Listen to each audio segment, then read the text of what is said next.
So since it's now almost 5 after, we'll get started. So that's usually the customary waiting period that we have with a lot of meetings at Microsoft. So we'll kind of get going. Are you guys having a good time at doing the hackathon? Yeah, yeah. Are you actually productive? Hopefully. Okay. So I'm Dan Fay. I work in Microsoft in our research division. I'll talk a little bit about that. But really, I want to talk about how kind of bringing these three things together, hacking, research, and AI, and see if there's something that could be useful for you guys even over this weekend.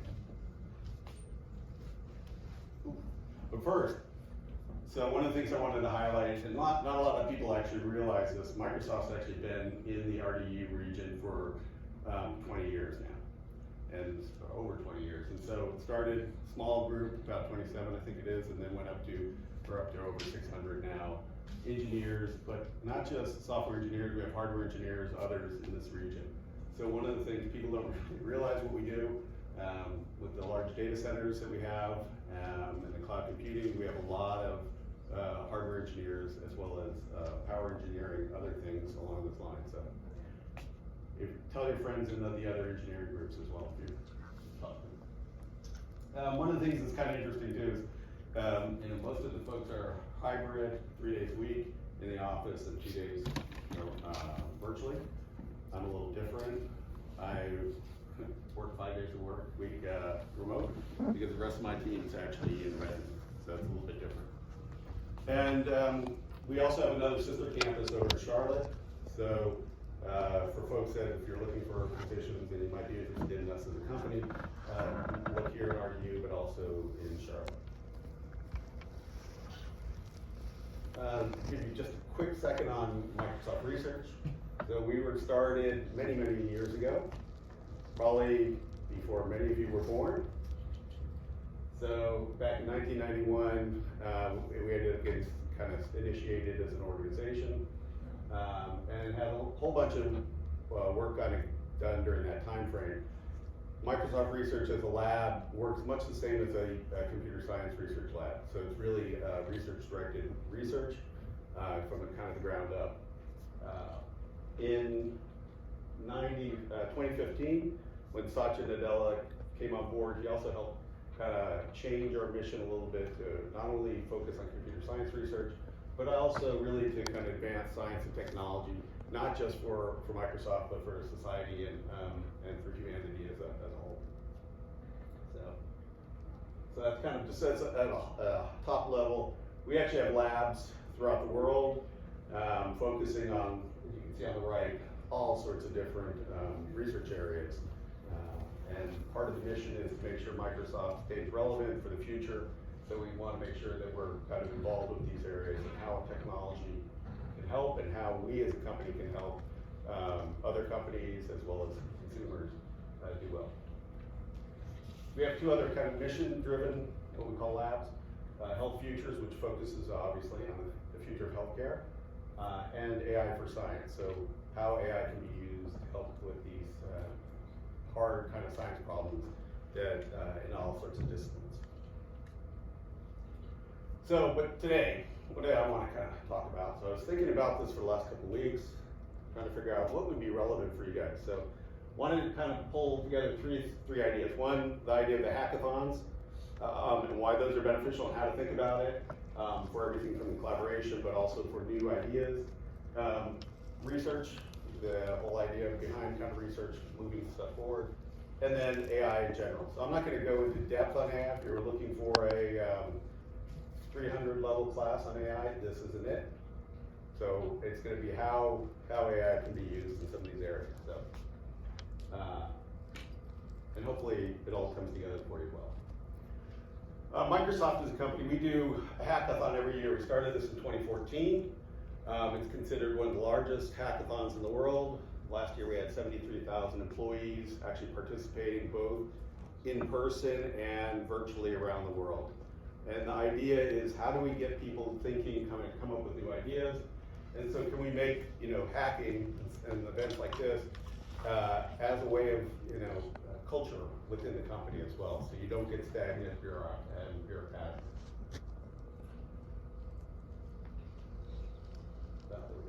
So the hackathon and a number of the other events that we run actually is run by a group called the Garage.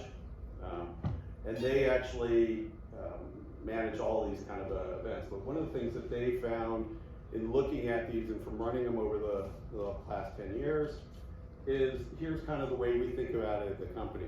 So you ask for ideas and you have that going on all year long, have a forum there to make it much easier.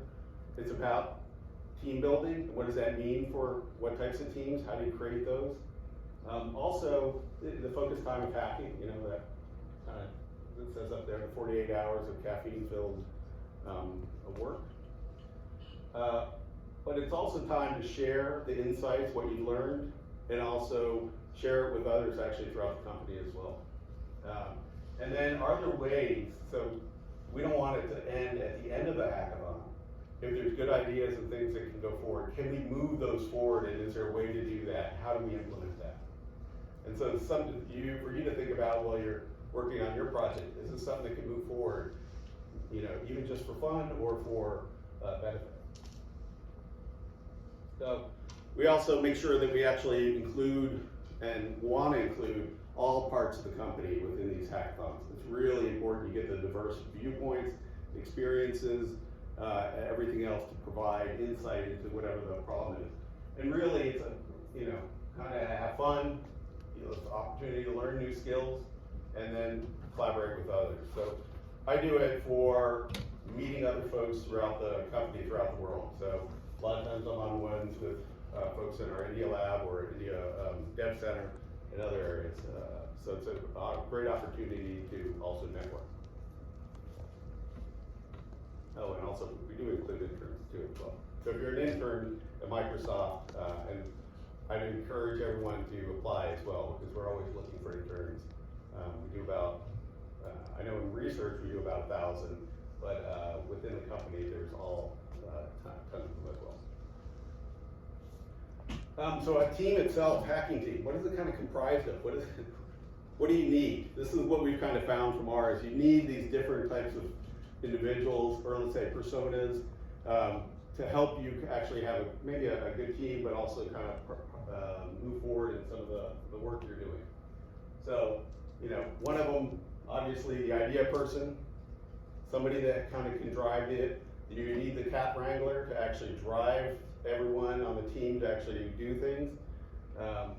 You know, folks that understand design, and coming from an engineering background, I know I don't have a sense of design, so, you know, making sure you guys find that within yours, helping, you know, people that can understand it. Sometimes you can find these traits in a lot of different people, and multiple in one person, but a lot of times you can.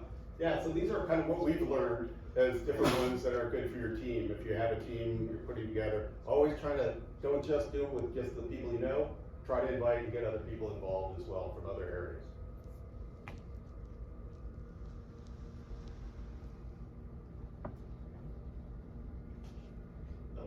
Okay, so this is just a list of some of the projects that's come out of our hackathons over the years. And so some of them actually end up, like the adaptive controller for Xbox came out of our hackathon, and it's actually a shipping product. And so what we try to do is actually align these ones that win different executive challenges, and have the executives support those for going further. And there's a whole bunch of other ones that we've done over the years, but it's really kind of a neat way for not only for employees to actually engage and actually have an impact on the company, and not have to just be a cog in a bigger part of the overall program. So, give you a quick little couple things on research. So, as I mentioned, I work in our research lab out of our, I'm based out of our Redmond lab, so I live here in Raleigh. Sometimes I get asked, what do I do within this? So I actually don't do research. I work with our researchers, and actually researchers at universities like this, looking at ways to apply new technologies, but also, are there new research areas that we should be involved with? And one of the other things to do, so right now, obviously, AI is a big deal, and things like foundation models. So I'm part of a team that actually we run different programs. And one of them that we ran is this thing called Accelerate Foundation Model Research. And we did that for across the world for a number of people. But as we were working on it, one of the things we noticed was we weren't getting a lot of diverse proposals from all sorts of different universities, and we're specifically missing ones from what we call MSIs, so minority serving institutions within the US. So we spun up a program to actually focus directly on that, and we just announced these last week. These are a number of the projects that are actually we're working with to actually move forward, but we really want to get diverse inputs, visibility of how AI, how foundation models, how it can be used, but also get that different thinking, right? We're not just the typical maybe area of the technology type of thinking. So research, especially at Microsoft, we move from this idea of just solving research computing problems and doing more in-depth work in that to really solving and looking for how we can solve these problems for overall for humanity. And this is what a lot of our different work on AI for society is doing. So we're looking at how it helps not only protect jobs, do some of the work with those, what the new landscape's going to look like, but also the science type work, where the advance is going to be in there, how do we help with drug discovery for other companies, and really kind of help within some of those spaces. So we also are working on new foundation models. This is a Phi 2 we announced and released not too long ago. It's a small language model, so it has a lot smaller number of parameters than the large language models do. And one of the things that was kind of neat about it is it came out of work that one of our researchers did, thinking that, hey, textbooks are all you need to train a foundation model, because actually textbooks are well written, they're actually logical on how and the reasoning behind it, and so instead of just using the whole web, you kind of just use textbooks, use those as sources. And this is cut down and actually helped with the foundation model actually having a lot of logical reasoning and common sense kind of understanding within the model itself. But the thing that's really kind of interesting and fascinating for me is the speed at which all of this is evolving. So not only has AI really taken off in the last year, and you guys are not old enough to know what the AI winter was, where 30 years ago, people doing AI quit getting funding and things because it wasn't actually progressing and actually solving the problems. So now it's actually really here at the forefront. And this has made research actually go even faster because of the changes. We used to think of research, when I first started with a lot of the companies, within the company, it took 5 to 7 years after you kind of written up a research paper for something to transition to a product. But that's changed, and now it's weeks. So the speed of this change and the knowledge and the development is happening much quicker. And it's obviously transforming not only how we do research, transforming how the products are being built. We're looking at how you can use AI to help with not only the coding, but also within how it executes, and can it help with, say, even like within the network stack? Can it make some decisions within there and make it much more resilient?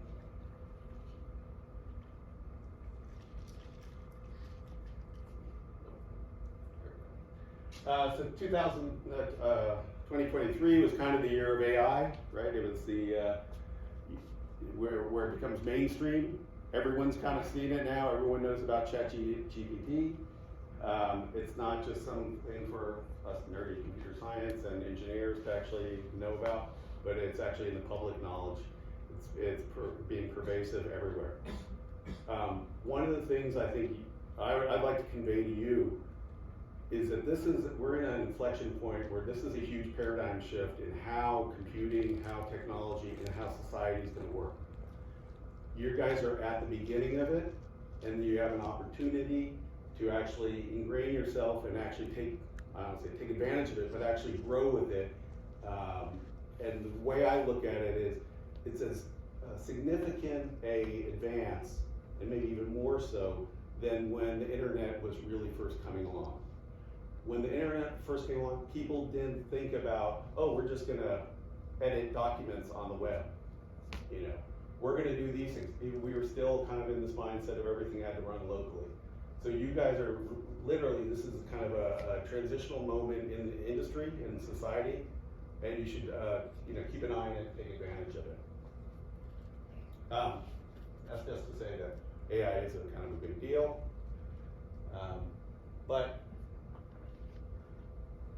So Microsoft's been involved, obviously, hopefully you guys in this, with OpenAI as a partnership. We've been making their models available through our Azure OpenAI service. But it comes from all this research that we've been doing over the last 30 years as well. So in not only software areas, but also model development and AI, machine learning. A lot of this kind of goes into this work.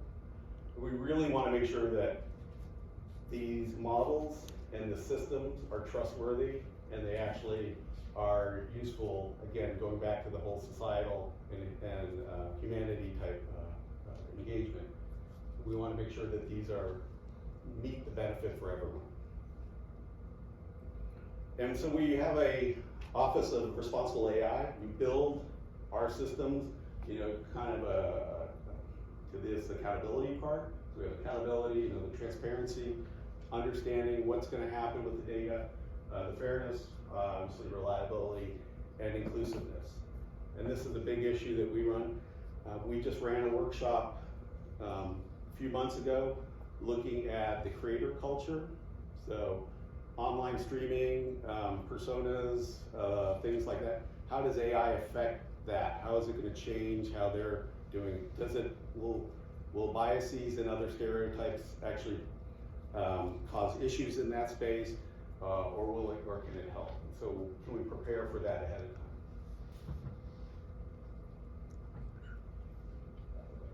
of time?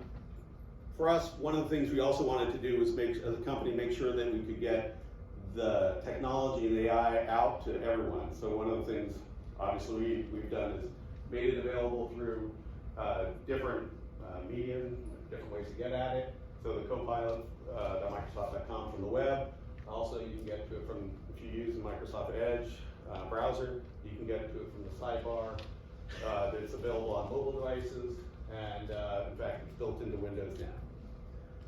But what I want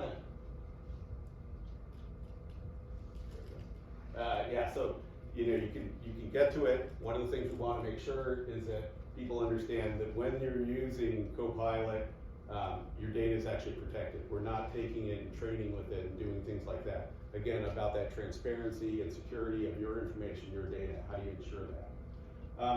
And the other part that's really neat is, you know, choosing the different types of levels of, let's say, creativity, but also balance pieces that you're interacting with the model on. So you want to make sure that you kind of understand if you're in a more creative mode, you might get some hallucinations within there, and so you want to make sure that you're vetting all the data anyways.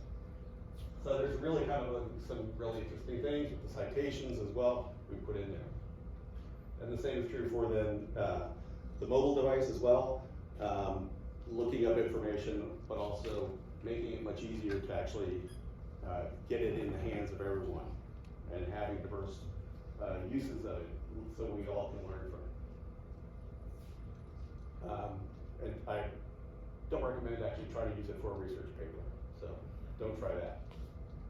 But this, you know, the integration of being able to take information, then create imagery from it, this kind of seamless interaction and engagement with the technology, how do we enable everyone to do that and do it in a way that's actually beneficial for all? So one of the things I want to talk about is how you actually do this with a hackathon, right? So how can you take advantage of AI and not actually have to do maybe some deep coding on it, but can we actually utilize it in a scenario like this weekend? So use Copilot.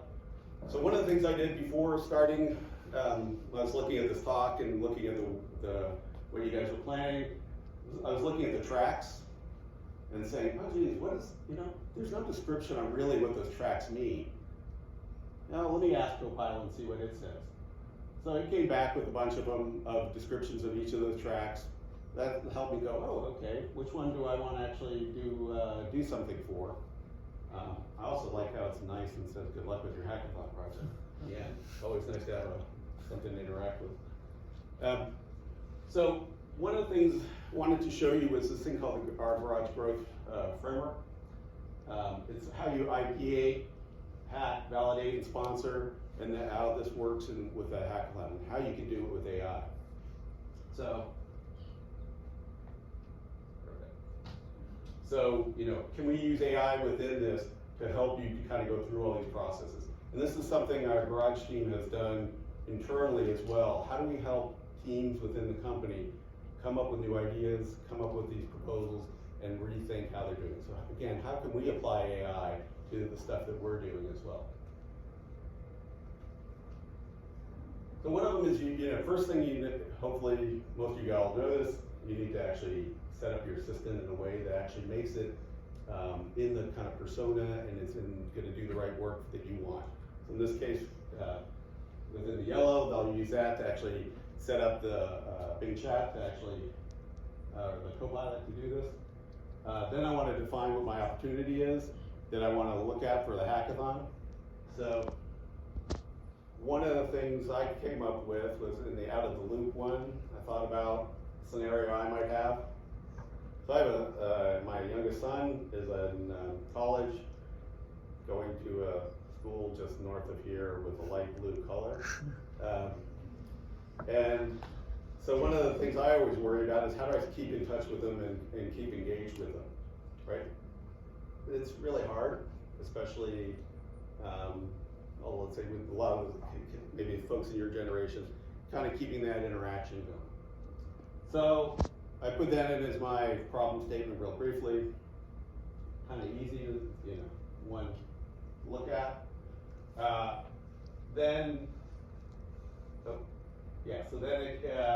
I asked it to help me enhance it. So I put in a prompt actually to help it enhance it. I ran it twice over here, so I have two different problem statements that I came back with. And those are, they sound a little bit better than what I wrote. Then one of the key things when you're doing a project or a product, you want to actually have a persona that it's kind of aimed at. So in this case, I put in asking it about persona, came back with Laura, who's an accountant, hardworking, caring mother, lists her hobbies, her habits, goals, pain points, skills, and preferences, and then also needs. So it gives you a well-rounded things of what that persona could be for using this product. And I haven't had to talk to anyone else when I'm doing this, right? So I'm just using this system.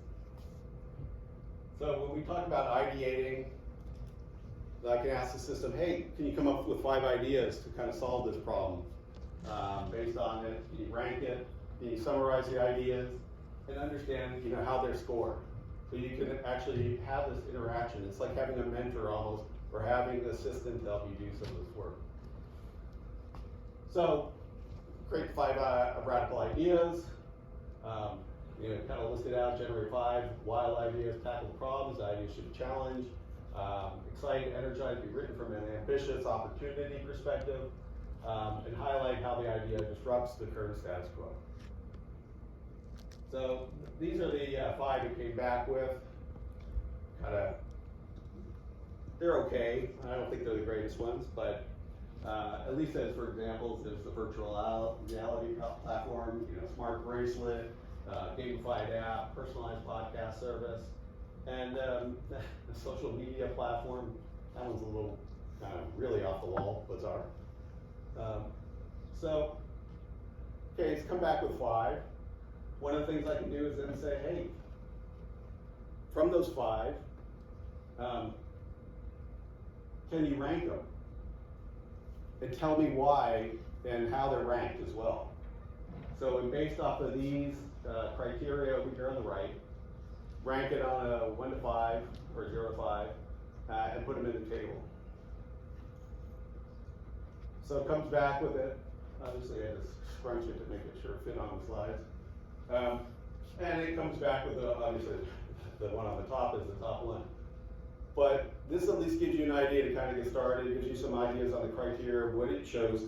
But beyond just kind of it giving you back results, what you can do is then say, what's the rationale behind each of the scoring that you did for all the different areas, right? Then it actually has to give you the reasoning why it gave each area a score. And it comes back with those results as well. Very useful kind of to get you to think. Again, this isn't for it to do all the work for you, but can it get you to rethink and think about how I can actually utilize or come up with a new idea. So then you can, do something like, say, let's move forward with this idea. Or what I ended up doing was, let's synthesize and mash up the best 2 elements of the top 2 and create a final idea from that. So it came back with the virtual reality family bonding bracelet. So definitely a mashup of the 2 ideas. But it kind of goes through why and how it'll work, and give you some criteria for why it shows that kind of interaction or this type of device. So, okay, that's good. But let's start going through some of the concepts and sketches and what else can we do, right? And so in this case, one of the things we usually do in just our regular hackathons is, can we put together a storyboard, 6 panel storyboard, shows how it would work and improve the persona's situation. I won't bore you with that, seeing that one. And then also create a prototype sketch for this chosen idea. So you go through this kind of path, working through the growth framework, and then it actually, you can utilize the system to do this. So these were 2 of the sketches it came back with. Much better than what I could have done or even some of my colleagues could have put together. But it kind of gives you then that visualization of the idea. One of the things that's hard to communicate sometimes is how you actually get the concept across. And so are there ways to kind of help visualize it for others to use.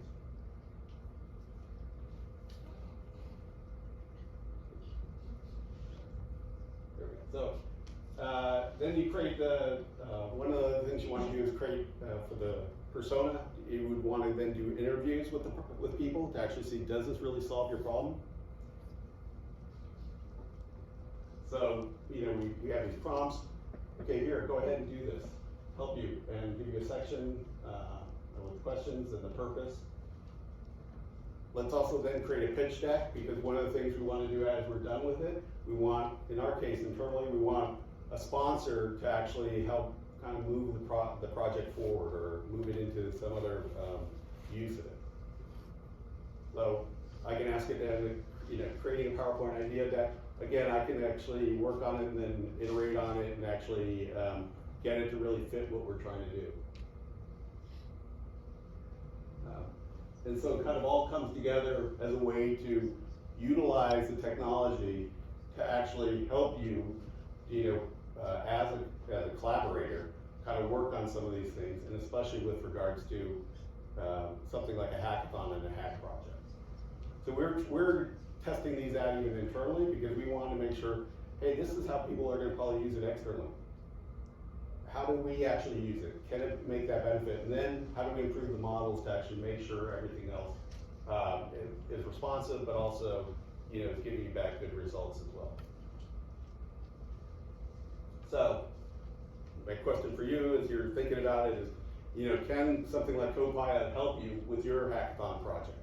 Is this something that would actually give you and help you with ideas as you're moving forward? And not just solving problems for your homework or other ones, but actually as you're going, working on projects or going into businesses. Think about how you can have this collaborator through something like Copilot actually help you out. So that's kind of it. I appreciate you guys all coming. If you want any information on Microsoft Research, we actually have a whole list of different ways to get in touch. We also do, as I mentioned earlier, do internships in research. If you have high school friends, we do some even at the high school level. So we really appreciate that. And then our local office here also does internships as well. So, thank you. Any questions?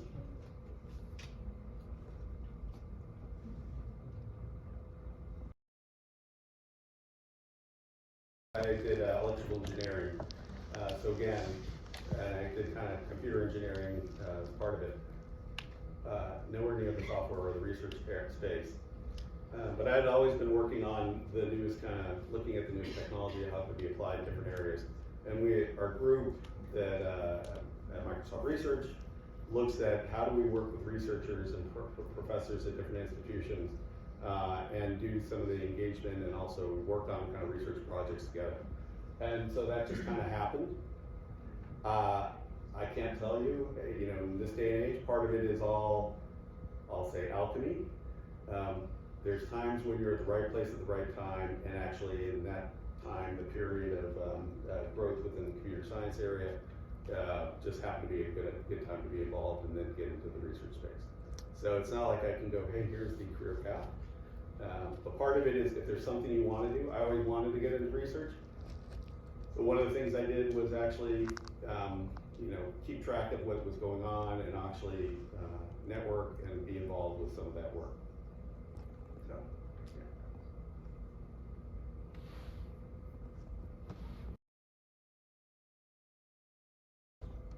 yeah. Well, I'll just say, for us, Copilot, and I'm not saying one or the other, right, but it's because of the protected part of using Copilot, not using the data or any of those pieces. But it's also, we do end up doing the search out of it as well. We also have guardrails on it so that you're getting back good kind of information and also not going into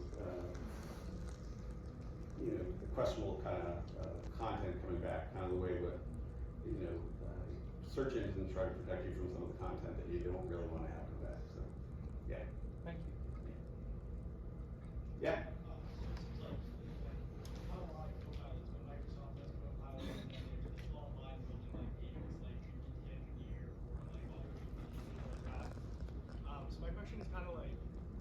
What's your take on, I guess, so Copilot's a very specific purpose agent, right? Then you have things like GPT and Review that are very broad. So my question is kind of to what extent are you guys researching meta agents that build agents and the breakaway AI research type?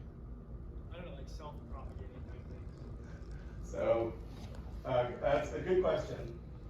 I would say there's a couple ways to look at your question. One is, this idea of breakaway AI. Obviously, we don't want to end up having things like that happen. So what we're really looking at is the whole idea of multi-agents. That's kind of the next phase of a lot of the research you're seeing going on, a lot of the work going on. But still understanding how those work.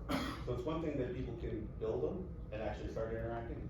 But do you actually know how they work and what the possible implications of it are?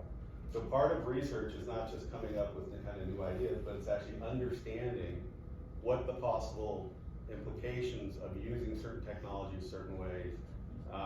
So you're making informed decisions of it before you actually deploy it.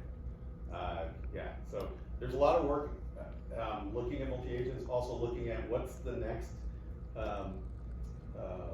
piece to base it on is, beyond transformers, what's the next infrastructure that'll be used to kind of create new AI. The whole hardware, software, co-design, obviously is a big deal as well. Just trying to come up with new ways, make it better, not only just faster on the responses, but more accurate and also smaller, take less energy. We can go, there's always work to be done. Somebody said this in the panel earlier in the industry. There's always challenges and problems to keep investigating. Yeah? You mentioned earlier that Copilot and Bing doesn't train on user input data, right? Yeah, the ones you're putting in, yeah. I was just wondering how, so ChatGPT works by training on user input. So how does Microsoft's AI train? So we utilize the large language models that come, like in the case of the one for Copilot, the one that comes from ChatGPT. But when you're actually interacting with it, it's not taking any of your stuff and retraining it and updating it. So how does it improve? Does it just take it from ChatGPT?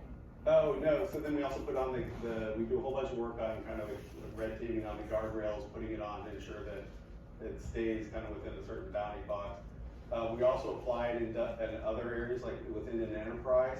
We want to make sure that you can actually search across all your data within the enterprise and not have that go out, right? You want companies to know, hey, their information is secure within there. So, like one of the things I was doing yesterday, asking if for a specific slide from a deck that I didn't even know if it existed, right? And so it was able to find it for me, tell me about it, and I was able to go ahead and get to it. But that stuff you don't want outside the company, or without, if it's a personal information, you don't want that also outside as you're working on things. But these are all good questions because these are things that, like we do on the research side, looking at how do we ensure that that doesn't happen, right? Yeah. Are we currently facing a problem where the only way to improve the model is to increase the amount of parameters and that will just increase the infrastructure costs? Yeah, I think that's what most people have been thinking, that has to happen, but what we're finding with the new models, like the 5.2 model, you can get really good performance on it. From that, you don't need to keep increasing it. So that's why you're seeing a whole bunch of research going on in these small language models. And so I think you'll see different paths kind of coming to look at that problem. Because yeah, we don't want to just keep making it bigger and bigger. Those are great, but one of the things as you're going through your career in engineering or computer science and in industry, you'll notice is that having people work on it and looking at problems differently, you'll come up with unique solutions. So you'll come up with other ways of doing it. It's not going to always be the same way of solving, and it won't be models continue getting bigger and bigger. Either new hardware or new algorithms will help kind of change how it's being done.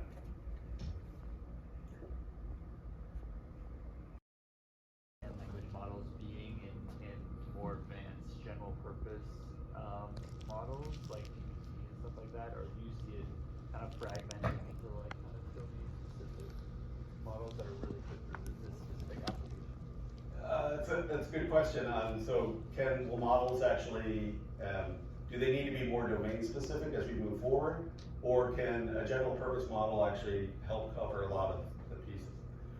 So some of the research that we've done, actually looking at medical information and data, we were able to look at how you can use a normal model, and by prompting it in certain ways, you can actually get better performance without even having to fine tune it or create a new model specifically for that domain. That's the part that is fascinating for researchers in general, is what are these kind of emergent behaviors coming out of these systems? This is what we're all trying to understand, and that's it. We don't understand how it can know some of these things, and so we're all trying to figure this out, going, how does it reason about certain pieces? You can have the models actually translate from one language into another without ever having seen that language. All it needs is a few examples of it, and it ends up being able to do translation. This is the stuff that, it's not runaway AI, but it's really interesting going, how does this work? We don't understand it. And so that's why when I say we're at the beginning of all this, we really are. It's a really, it's kind of like, understanding cell division and things like that. We didn't understand that. How do you actually find it? How do you research it? How do you actually understand how these things are working? Any others? Oh yeah, one more. Do you think that, so let's say you train an agent, so you train an agent, do you think that humans have any inherent advantage right now? I'm probably the answer of course, but I guess, where is it? Why can't you just train an agent that way? Go make all of the agents that people are working on, that make Copilot with all the retrieval generation. There's just a certain set of tools that it seems like are being used, and you can make an agent that was able to use those tools for the goal.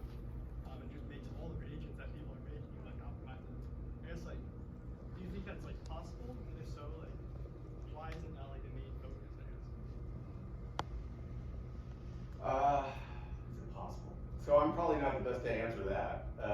It probably is, but I think part of it is still understanding how the agents, the behavior of the agents and what they can do when you're training it. The human can, again, how do we have that human in the loop to ensure that the agent is doing what we're asking it to do and not other stuff, right? So I think that's kind of the way I would kind of think about it, but I don't have a good answer for you. No, that makes sense. Yeah, it truly is a fascinating kind of area. There's so many open questions in this area that, be great to do. One of them that I've always been interested in, I'll just tell you all, is why aren't people training models on the APIs of certain platforms that do a really good job of creating things? So, say for example, a paint tool or a artistic one. What I'd like to be able to do is tell that model, hey, I want to, say something like, instead of the way the Dolly does it by diffusing it and coming up with something, I'd like to say, hey, draw a picture of this, and then after it draws it, or as it's drawing it, be able to say, hey, no, make it a little bit bigger, make it a little smaller, and it is able to interpret that and actually use the same tools that you would have done as a human, but actually be able to interact with it. Because half the time, none of us know what all these features are in these tools, and so how could it should have a better understanding of being able to do that and interpret it. So that's one thing I'd love to end up seeing done. So again, if there's no other questions, thank you so much for coming. Hopefully it was somewhat informative.